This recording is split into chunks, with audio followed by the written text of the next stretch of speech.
Welcome back to the Power Project, you guys. I am really excited to have my guest on today. We've kind of been playing tag for months, and it is by no means her fault because she is highly efficient and does a great job with a follow-up. She has been so patient with me while I've kind of like navigated this whole new normal that we are all walking through. So my guest today, you guys, is Tamra Andress. Hey, how are you? Hey, I'm so excited to be here. And I love that you called me patient. I have to pass that off to my husband to let him know that I have patience because that is something I'm constantly working on. So I'm grateful that you received that from me and still praying over it daily to be better at it. Because as an entrepreneur, we often don't have that. We're go, go, go all the time. And I love that you grabbed that from me above all things. Girl, there is a reason that patience is a virtue. I know it. I know it. It is. Like, you know where your weaknesses are, and you know that God's strength is abundant in those spaces when you're constantly at your feet in that place. It's just natural in every part of my life that I'm like, ooh, I want to see what's next. Even if it's bad, I'm like, I want to be past the patience place so that I can exceed what it is that I have expected for myself, because God's fruit is so good, even in the hard things. And I've been through many hard things in order to get where I am now. So I know that it's worth it.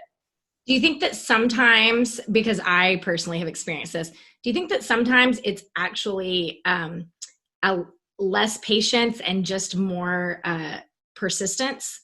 Oh, absolutely. I think consistency, especially even in this time, has been something that I've had to just relish in and know that it is worth it to just keep going and keep pursuing. And that's with your relationship with the Lord too, because even in the places that I want to know more of him in, he's definitely going to reveal himself all at one time. And that's like a good father, right? That's like a good friend. Even a first date, you don't go on the first date and say, this is all of me. I didn't do that with my husband, and he surely didn't do it with me. He was way more of a puzzle, and here we are, 12 years together, and I'm so grateful for that unopening process. And that is a part of the patience, is he has such good things for us, but we have to wait.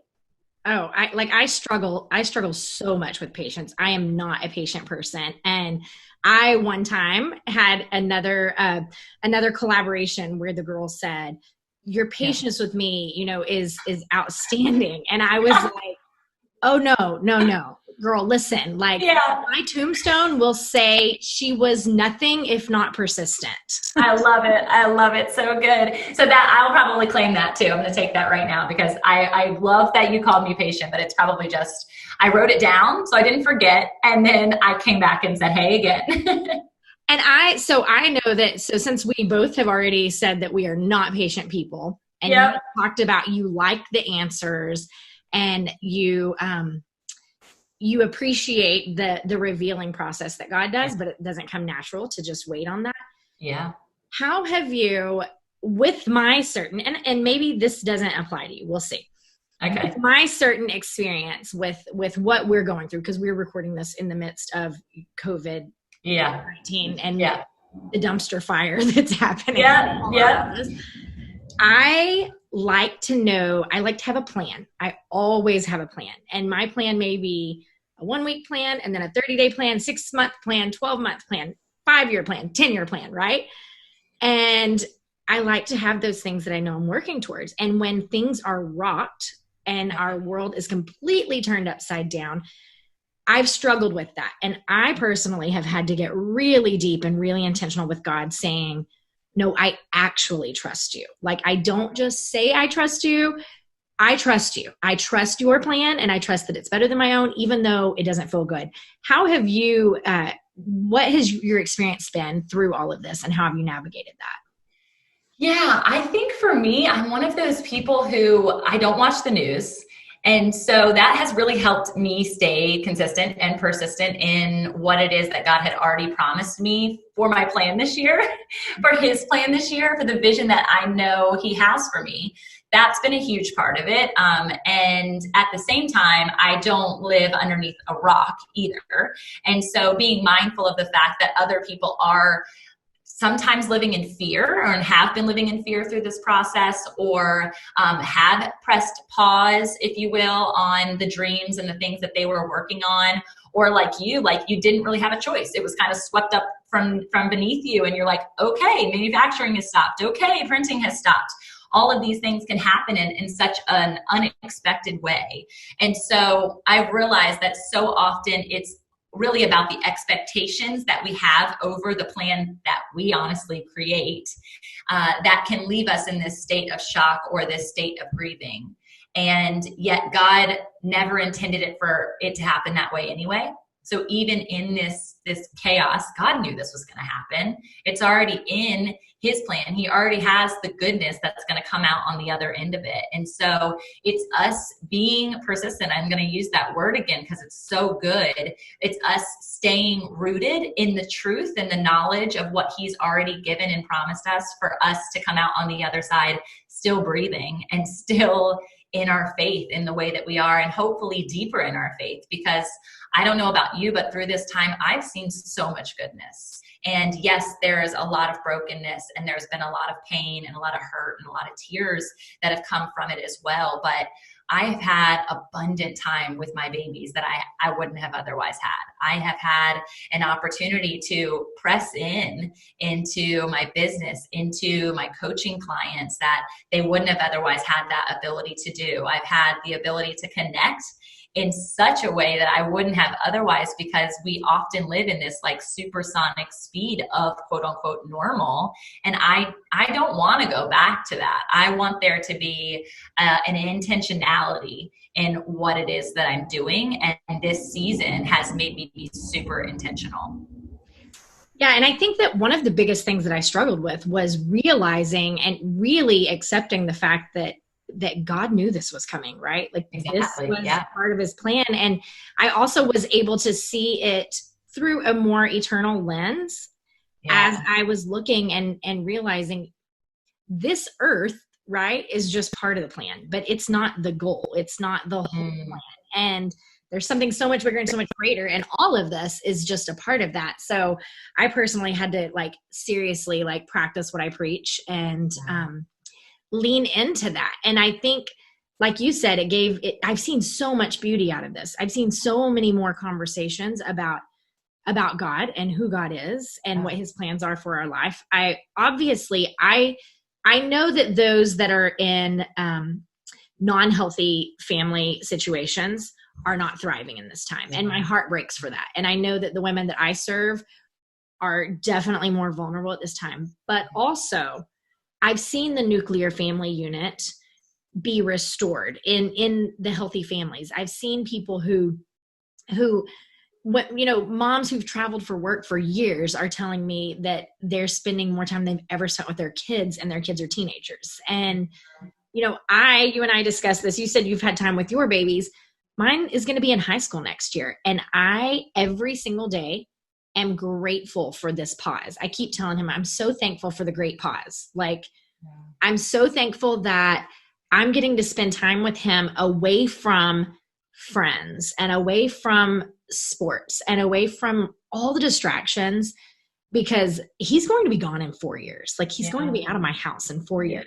And it's so I've seen the beauty come through it. Yeah. I love the word, like the great pause. It makes me think of like the Great Depression or all of these other things that have been just so, monumental in our history as a country. And, there's global experiences like that as well. And so I think it's probably just going to be called COVID-19 or isolation or social distancing or something. But I would love if we could adopt it as the great pause, because yes, there are people who are not paused during this season, like nurses and teachers they might feel paused because they don't get to be with the babies, but heaven knows they're working extra hard in this virtual learning experience. And, politics and all that, clearly they have gone supersonic crazy. But in my opinion, there are, a majority of people who have been on pause. And I really believe, because I started my coaching journey under this understanding of the mind, body, and soul alignment and what that means for us as humanity, specifically as women. And in that, the importance of the fact that so many people are in a pause that they've never experienced in their life before. And this is a place that stress could actually be mended and sicknesses could actually be healed because they're taking the time to say, what's the root of this? And I hope that's what they're doing. And they're not just Netflixing all day long, but coming into this space of joy of, oh my goodness, like I love not going to work 9 to 5. I love cooking. I love fishing. I love whatever it is that has come out of this season, and people have an opportunity that they've just never been gifted before. And so it's all about mindset in that regard of how are you approaching this season and how can you look at it from a different lens versus through the lens of potential fear or pain. I think that two things you said there. I just told my husband this morning, I'm like, I wish that, so we're in the aerospace industry. We make parts for airplane seats. Obviously not a really great business to be in right now. No. And so we've been looking into diversifying that manufacturing and bringing in some different industries. And this morning I'm like, I wish we were in the fishing industry. Right? Because there are more people fishing than ever before. Like, it's so true. We are a family of fishermen. Like that is what we do on vacation. We do deep sea fishing. We live at a lake, but everybody's fishing. Yeah, it's so great. It's every time we pass a little watering hole, my kids are like, ooh, that'd be a good place to fish. And they're 5 and 6. So this is like their first real experience to fish. And I love it because it's honestly, we were talking earlier about how you love that in regard to yoga and like a place that you can rest your mind. I feel like whenever I'm at the beach or in front of water, like that's my space, right? Mm-hmm. And fishing, my hyperactive, full speed, outdoors loving 6-year-old will fish for 3 hours. And I'm like, this is heaven. He's in one spot. I don't have to chase him everywhere. And like, we have these deep conversations and laughter. And like, ultimately I'm in front of my place. And that's just like staring at the water. So that's been definitely really cool. Another industry that's been interesting and taken a huge spike is the biking industry. So my dad is a salesman at a bike shop locally, and they're having $20,000 days in this one bike shop, and they have multiple. And so I'm just like, holy cow, people are spending money. They're still spending money. The economy might be broke in the restaurant industry and a lot of other small boutiques, but this small business is thriving. Yes. And I think that, and this is going to segue nicely into the exact question I was about to ask you. Good.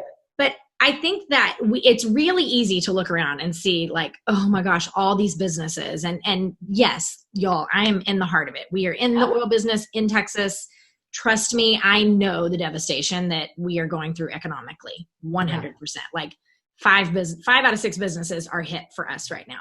However, there are businesses that are thriving right now, that are doing so well. And so I think that we have 2 options here. And these are conversations I'm having with people on almost a daily basis. The option is, do we stay where we're at and wallow in it and say, this sucks? Or, and collect, whatever, like unemployment or stimulus or PPP or whatever. Or do we pivot? And I know that my husband and I, like, our superpower to success is the fact that we get knocked down, we get back up and we pivot. And that's literally like I tell everyone that's the best thing you can have. So you coach people one-on-one. Mm-hmm. Are you having those conversations where people are looking back and they're saying, maybe what I was doing didn't serve me in the first place? Like maybe this is an opportunity for a new start? Yeah, so I have the unique like space of startups. Like that's really when people come to me. They're at the place where they have a passion and they're ready to turn that passion into their purpose, and they know that they're made for more. And so it's interesting that you asked me this question, because for them it's been a time of growth, and they have press play. And that was like literally out the gate a conversation that we had on our coaching, and this is a group coaching program that I'm specifically talking about. But even for my one-on-one, they're like, I see this opportunity, and I think other people see it too. And I feel kind of almost shameful around the fact that I'm about to start thriving out of what has been really painful or hurtful for other people. And so I have my clients who have small boutiques locally, and it's completely changed everything for them. Have they stopped? No. They've kept going completely. Have they had to pivot? 1000%. And that's because they weren't in the online space. A lot of the people that I coach are virtual. And so they have this experience where they're like, I've already tapped into this. I've already coached this way. I've already teach this way. I already provide this. It's just, how can you create that more abundantly? And how can you serve better when there's other people coming to the table to do the exact same thing now? And so that's where like e-courses have launched, or new Facebook groups have emerged, or new books are starting to be written, and new Facebook Lives are happening. And so it's really neat to see how people are utilizing it to their advantage. And that's where, again, God uses all things for good. And I think even those small businesses that have taken a hit, those pivots are going to be what makes or breaks, their long-term success. So some of my listeners are familiar with, we're talking about coaching and mentoring, and some of my listeners are familiar with it, and others are like, I have no idea what you're even talking about. How did you even get into the personal coaching space? Yeah. So I had several businesses in my 20s, and they were from personal training and nutrition coaching to I had my own boutique to I launched a nursing blog globally. So spectrum very wide, right? And I came into my halting point, the time of my life where I had a 1 and a 2-year-old at home and a very hot hubby who were getting way less than the attention that they deserved. And I know a part of my purpose in retrospect, because I didn't quite claim it then, is them. They're my first ministry, right? And yet I was letting my Enneagram 3 entrepreneurial, like driven, yeah girl, right here, like take ownership of who I am. And that's a part of who I am, but it's not the only hat that I wear or that I've been blessed with. And so I went to a screeching halt based on many poor decisions. I failed forward, if you will. And I started unpacking who I am and who I am claimed by. And I had no idea at that point that Jesus played the role in my life the way that he did, to the extent that he did, until I took that pause. And so talking about the great pause, that would have been the great pause of my life, because it was 18 months of not striving, not going after achievement other than to achieve the fact that I wanted to stay married, that I wanted to stay a solid home for my babies. And so I became a stay-at-home mom. And that was when I really dived into like Instagram and all of that world. And I realized that there's a lot of striving that can take place even in that space. And so I had to really hone in on what it is and who I am in that time. And I decided to go get my ordination and minister's license. So other than being home with my babies, I was full bore in my Bible. I was at every church function that they had. I was at every coaching opportunity, every small group, every book that I could read. I went to conferences with my pastors who I'd known for less than 4 months, because I was just like, take me with you. Let me be your baby under your wing. And I just had this transformational season of aha moment after aha moment as God revealed what it is that he had in store for me all along. I call it the silver lining, like, of our life when I'm coaching people, because there's often highs, and that's the high points are the places that people always reflect back on, but the low points are the places where you actually learn the most, and you're actually the most vulnerable to receive the learning lesson.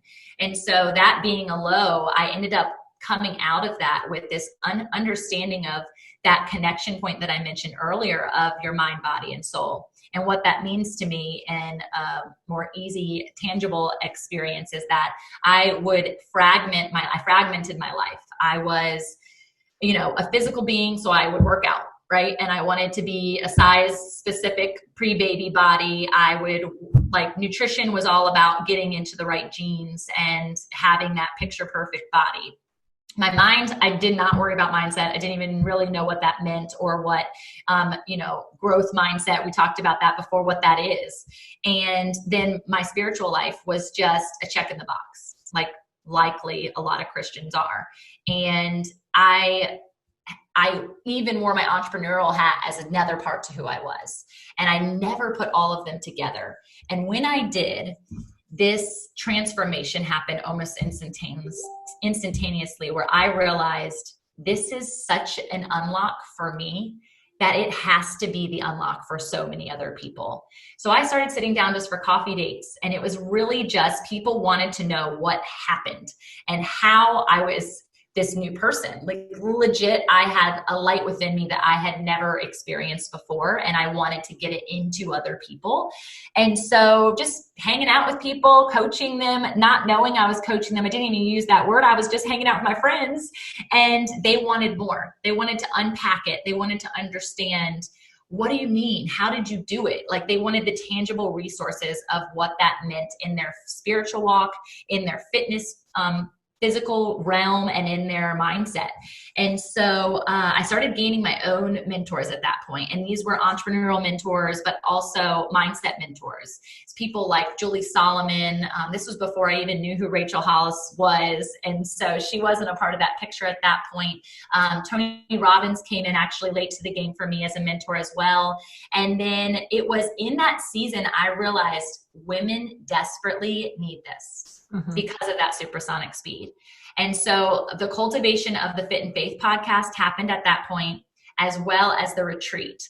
And so I wanted to take women into this place of pause, but by choice, because they have to actually invest in themselves to say and coordinate the babysitters and get all the things organized in order for them to take a weekend away.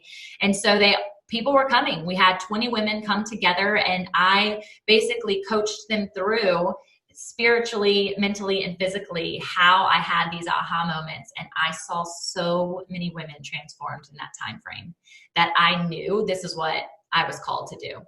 And so that's when my coaching started really full bore, and individually and as a group. And so what that means for people who don't really get what that means, it's not really it's a teacher, but it's more a cheerleader, in the sense that you have somebody who helps pull out of you what you're already gifted and born to do. And so I'm not coming to the table saying like, you should do this. I'm coming to the table saying, tell me about who you are so that I can help you discover whose you are and where that purpose point of your life aligns through your mind, body, and soul development. I love that. I love that. And did you have the podcast before you did the retreat? I did. Okay. I did. So I actually had group coaching, then the podcast, then the retreat, and then group coaching shifted a bit more and became more voluptuous in regards to business. And now that's kind of where things are thriving at this point. That's funny because mine went retreat, podcast, group coaching. Cool. That's so interesting. Funny. But I think that what you bring to the table is so good and so unique. And you and I are in the same space, and we see the same people. And I was really, really determined because there's this divided line in Christianity of people that have a complete adverse reaction to the term self-love or self-improvement or personal development, and I've heard this so many times, like people go to the self-help section, but all they have to do is go to the Bible. And I wanted to create a space because as I became more aware of who I was created to be and what my strengths and my gifts are that God instilled within me, I've done so much more for the kingdom of God.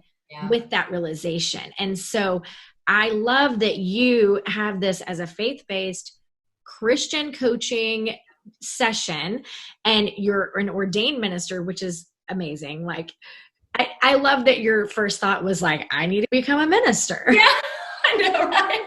I just wanted all of Jesus, and I felt like that was the only, there was another program that I did too, which was actually for worship leaders, and you do not want me to sing, and I can hardly even touch the ukulele, so I'm not in that realm at all. I was not their target market, but this concept, it was called Burn 24/7. It's still available now if somebody wanted to walk through it, and it was a year-long program that I did right before I decided I was going to do my ordination and minister's license, and it unpacked that relational God in such a beautiful way through worship. And I know you share that desire for and love of music.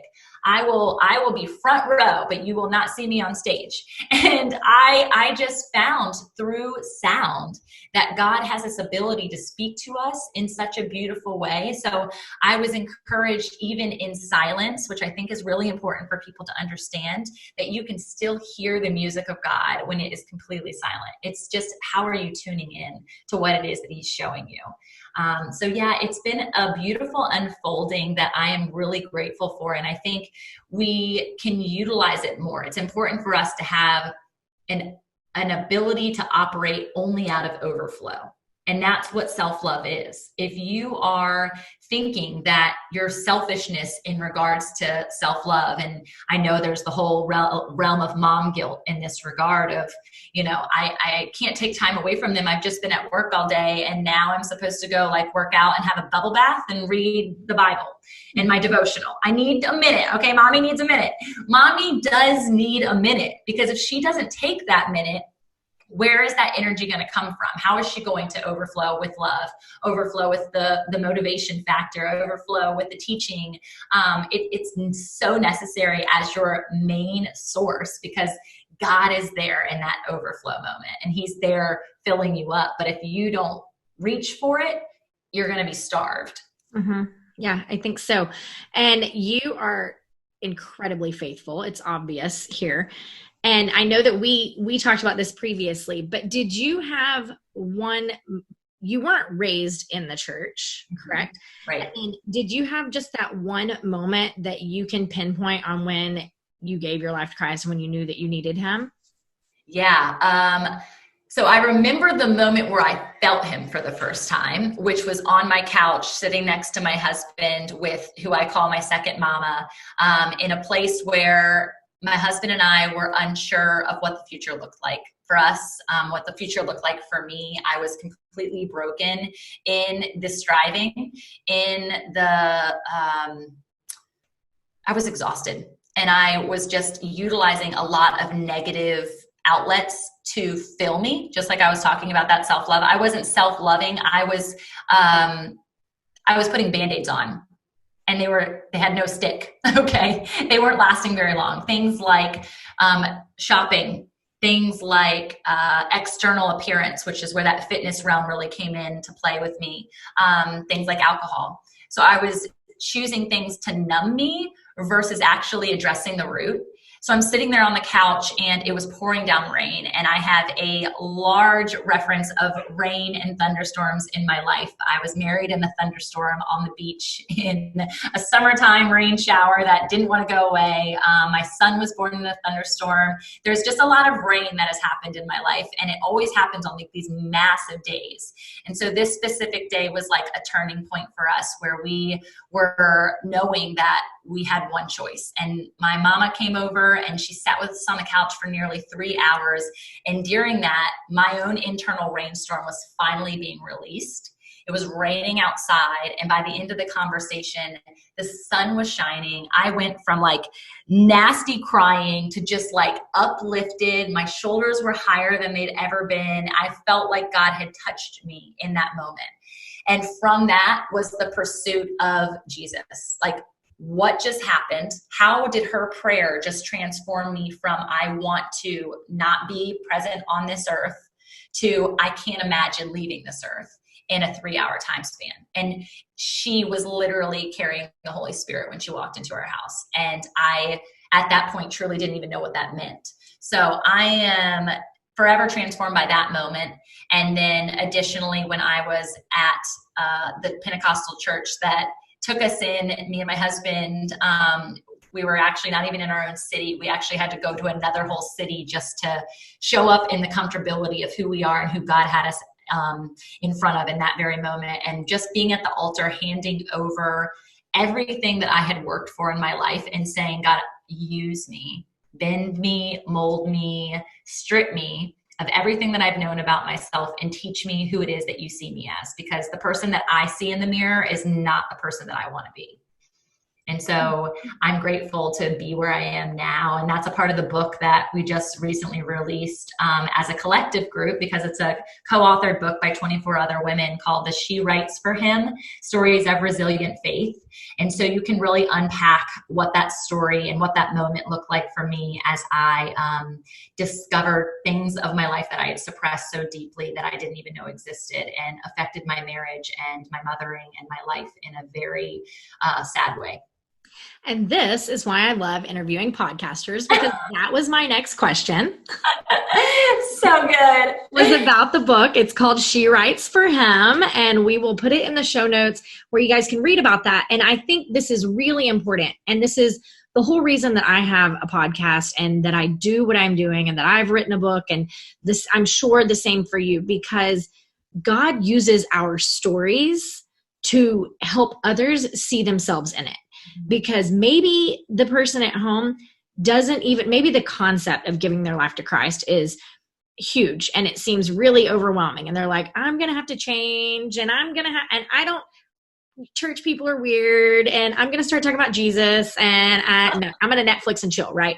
And so I think that when we share stories like this authentically, and when you put your story in a book, and when you put yourself out there on a podcast, someone can resonate with constantly trying to achieve, constantly trying to perform, constantly trying to hustle, and having a marriage falling apart, and having just desperation and despair. And they can see that in you. They can see that story and read that story. And then they can see like God's redemptive glory in all of it. And it's kind of like you and I, we discussed earlier about writing books in different, saying the same underlying theme with different people. Like the Gospels are all the same story, just told a different way, because somebody's going to resonate with each gospel differently and see Jesus and learn who God is. So I think that is absolutely awesome. And I'm so grateful to get to know you more in depth, other than just a conversation about a hat at a conference. Yes, so good. I'm so glad I touched base with you. I saw that hat. I'm like, I'm coming for that hat. I'm getting it.